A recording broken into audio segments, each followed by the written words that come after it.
Hello YouTube, this is Bruno. Today I will show you how to build my mangrove farm. And we start with a few things. So first, there's this shulker box unloader, which works at 6 times speed. And I have made a separate video with a tutorial for this, which I will link in the description. And I prepared a water collection system. And of course you could use a larger one, but this will be fine for the purposes of our mangrove farm. It's just a 9 by 9 platform. There are blocks around it. And this goes down into 2 water streams. So the first one is here. It's just 2 blocks long. And it goes to a slab on ice. And the reason for that is to group the items to stacks. We do another water stream. This goes into a bubble elevator. So this is all water sources. It goes just into a chest silo. Of course you could add a storage system here. There are a lot of good tutorials out there for those. So I won't go into more detail. But if you haven't seen them, I guess if you just look at the world download, you'll be able to copy it. But it's kind of important that the water collection is rather close to the shulker box unloader. So here you see, so we'll have 2 spots between the spot where we grow the propagules and the water collection. So here you just need to add water to the corners. And whatever you throw in will be transported into the storage system. Okay, let's get to work. I have a system here for the blocks that I use, and anything that is black stained glass can be replaced with any blocks. The blocks that are gold can be replaced with any solid block that can transmit redstone. So you could use, for example, just stone, but you could not use glass or anything other that does not transmit a redstone signal. And I will use glass, the white variant, for blocks that have to be transparent. So you would be able to replace it, for example, with sea lanterns for transparent or top slabs, but not solid blocks. So you couldn't use any stone variants or something like that. Again, if you don't use Lightmedica, I would strongly recommend to use it because it's so helpful to have an outline of the farm, especially if some blocks have to be in the right position. And this also allows you to show the system in layers, so you can build it from the bottom up. I will use Lightmedica in this tutorial, but I will build it in a way that you can do it in Minecraft Survival without the use of Lightmedica. I will also use accurate placement provided by Carpet and Tweakeroo, which allows me, for example, to place a block in a certain rotation. So first, this observer here will power this redstone dot here. This is from the shulker box unloader. You know, this is the mechanism that transports the bone meal into these droppers here and into the dispensers. So here we have one part of the observer clock that powers the whole thing, that powers the dispensers. And we'll build the rest in a moment. But let's first build the propagule supply. So the player will stand here, and this can be any block, and plant the propagules on this spot. So we will drop the propagules into this cobweb. And if the player has less than a stack, then the player will pick up the propagules. So use a temporary block and place a dropper upwards and have hoppers going into both sides, like so. We use the temporary blocks and build a little platform, like so. And we build up our dropper tower, so another dropper facing up and then a dropper facing towards the player. And here we place a cobweb. And now we just use an observer pointing into the middle dropper. And this will activate all 3 droppers.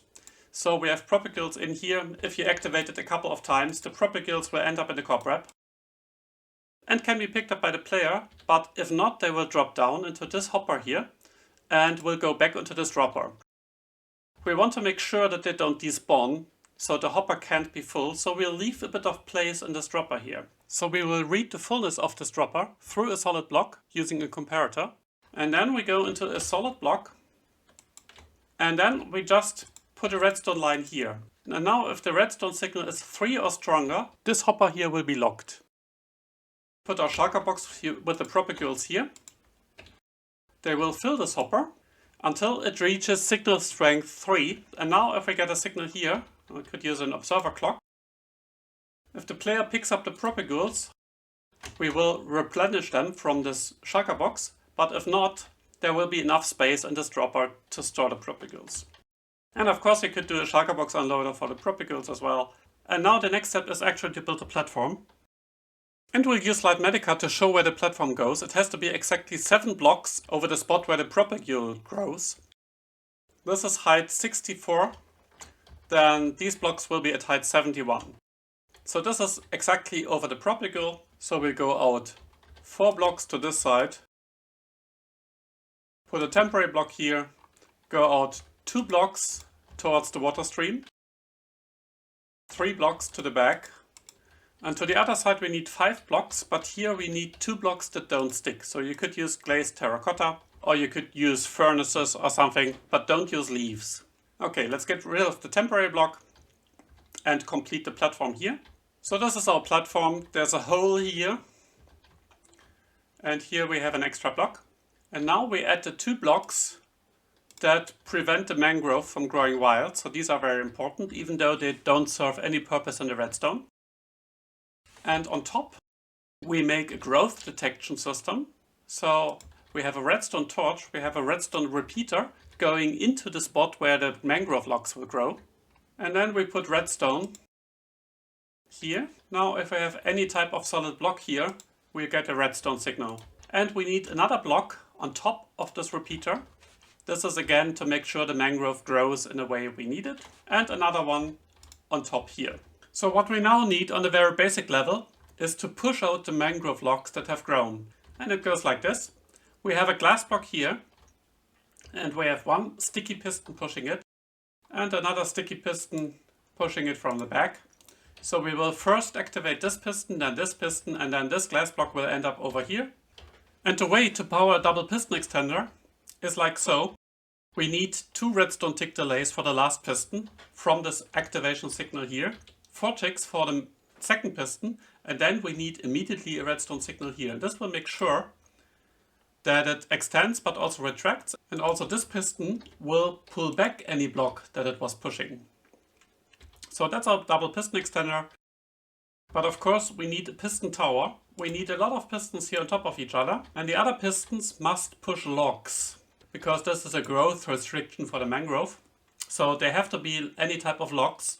In the schematic I use stripped mangrove wood, but feel free to use any logs or stripped logs that you like. Build up your piston tower. Repeat this for 10 more blocks.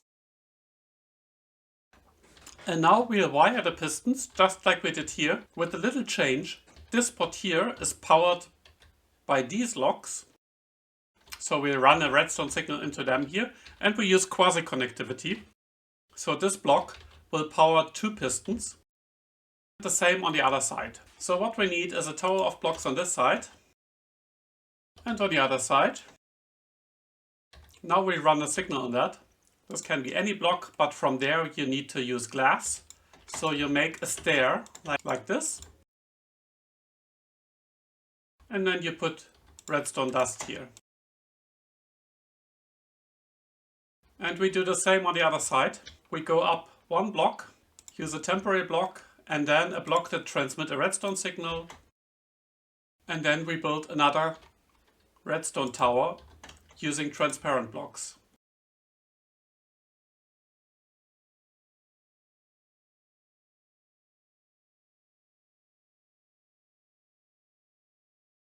And now we just need a signal to the back.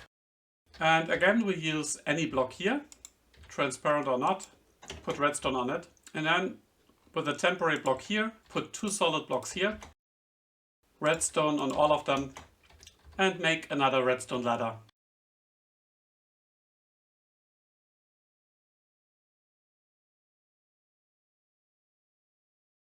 And now we need to activate them with the correct delay, as seen here. But we have a little circuit breaker, so we need to run the detection system into a solid block. This also serves as a pulse extender of just 1 redstone tick. And now we have a strong signal going to this empty spot here. So this will be the first signal. And now we need 2 redstone ticks delay. And then here another redstone line.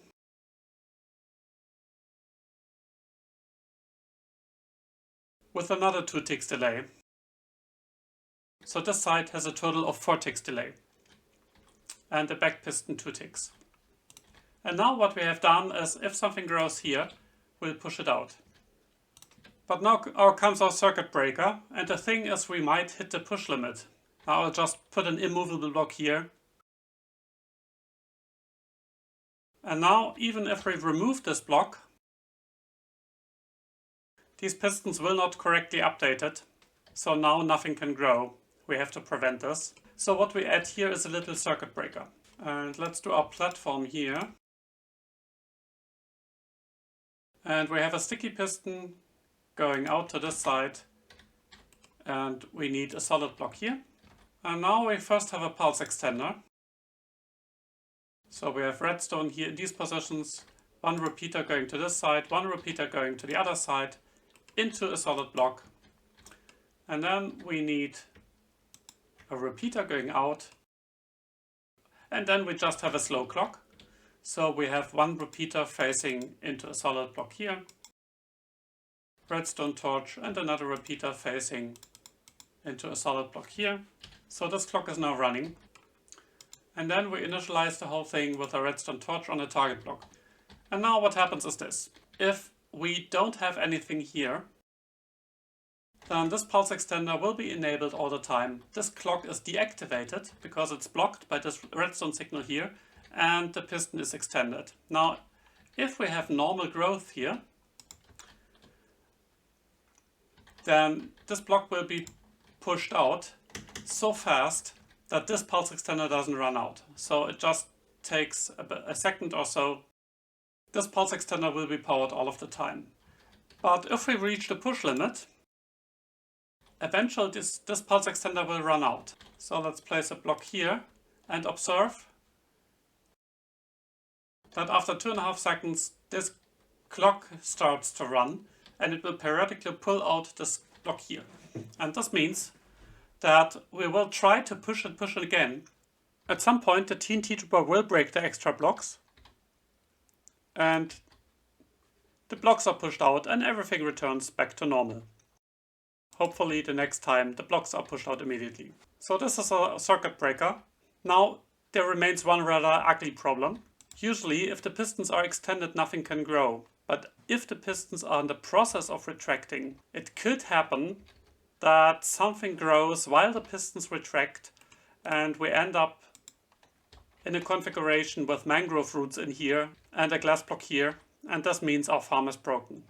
And to prevent that, we will block the hole from below. So essentially we will push in a block like so and make sure that this piston is powered as long as these pistons here are extended. So we need to power this at the right time.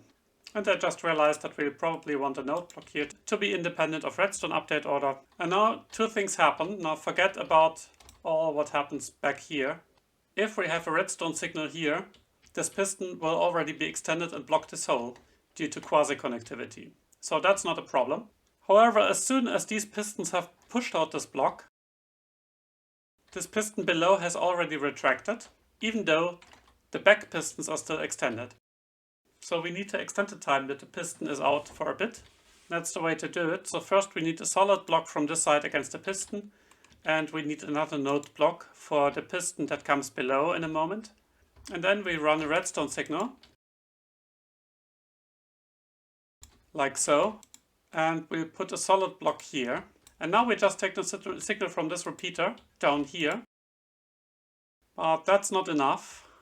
We need another delay of 2 extra redstone ticks. So we put a block here, and a repeater and 2 tick delay here. A non-stick block again, terracotta or maybe pumpkins, and a redstone signal here. Now what happens is the following. As long as we have a signal here and this controls the back pistons, we get a redstone signal to this block, and this means the piston stays extended. And this system here is just a pulse extender for 2 more redstone ticks. So the signal is gone, the pistons are retracting, but this piston is still extended for 0.2 seconds. And this is all we need. Now we make sure that we don't waste any bone meal.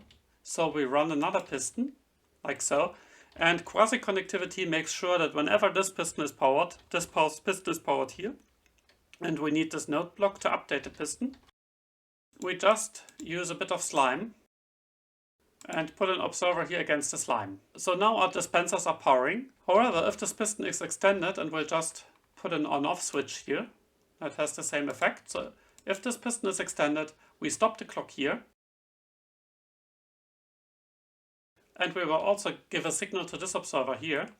So we need just 2 more slime blocks and then any block here. So if this piston is pushing and retracts, we get 2 signals from this observer. So we will drop 2 propagules here. So again, logs are pushed out, piston return, we start to bone meal again. We have a mangrove tree grow, this extends and bone mealing is stopped and we get propagules there. So all that is left to do is to add the TNT duper, and the design is by 19.x-20.x, which uses a modified version of Scorpius TNT duper. And first we need an on-off switch for the farm. So we will relay a signal to the TNT duper so we don't have to go up and turn it on manually. So we just run a redstone line here. We go 4 blocks out, another block to the side, and then we place scaffolding here, 2 blocks high and 1 block over, and we need a trapdoor up here of any type. And now if we change this trapdoor, we will change the state of the scaffolding. And we need a total of 31 scaffolding on this trapdoor, so just build it up. So if our base platform is at level 71, you should go up exactly 30 blocks. And at level 102, we have this observer looking down. We go into a solid block. We have a sticky piston pushing a redstone block. In survival, you would typically extend the scaffolding a bit here and with a few temporary blocks, so that we have a total of 8 blocks here in this direction towards the water stream, and then 2 more blocks here. And we just need 1 block here, which will be again a base for scaffolding. So we got 2 blocks up and 2 blocks over, and remove the temporary blocks and the scaffolding here. And then we build a little platform here. So using temporary blocks from the observer, we have 3 temporary blocks from the observer, then we go 5 more blocks here, and we have a little platform which is 4 wide. So you could put blocks here or not. And then we need a solid block here. And then again, we will put a trapdoor under the scaffolding. Can remove the temporary blocks. And now we create a clock. And the clock looks like this. We have 3 repeaters on full delay. We have a redstone line here. 3 solid blocks here. A redstone line on the solid blocks, and then we need 1 repeater on 1 delay and 1 repeater on 3 delay. And again, these repeaters go into solid blocks. And we have redstone torches. So now we have created an uneven clock where the off phase is just a bit longer, 2 ticks longer than the on phase. This will make sure that our TNT explodes at the correct height. That is an alternating height. We will have 1 high TNT followed by a low TNT. And to stop the clock, we have to block a repeater here. Now if we get this observer here, a pulse, then this piston will spit out this block. And if we get another pulse, it will retract it again. And spitting out this block will block this clock. To build a duper, we want the clock stopped. We go up with the scaffolding. And after 5 blocks, we have a little observer here watching the scaffolding, a solid block, 5 blocks of any type, another solid block, and we have a redstone line here. And I'll explain this in a moment. And then we go up 6 more blocks, and we have the TNT duper here. So at first you might want to go over a bit, 1 block down, like so. So you would have 4 more blocks to the outside. This is also the limit that you can have. If you have any more scaffolding, it will fall down. And then we place 4 blocks here like so. Break the scaffolding, add the scaffolding here again.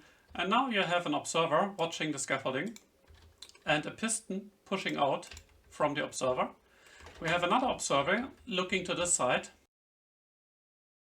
And on this side we have a solid block. Then we have redstone, we have another solid block. And for now, let's use a temporary block here and another normal piston going the other way. Remove the temporary block and a solid block here. So bring in a TNT and then add another layer of blocks here on top for all the blocks here and a solid block on this piston.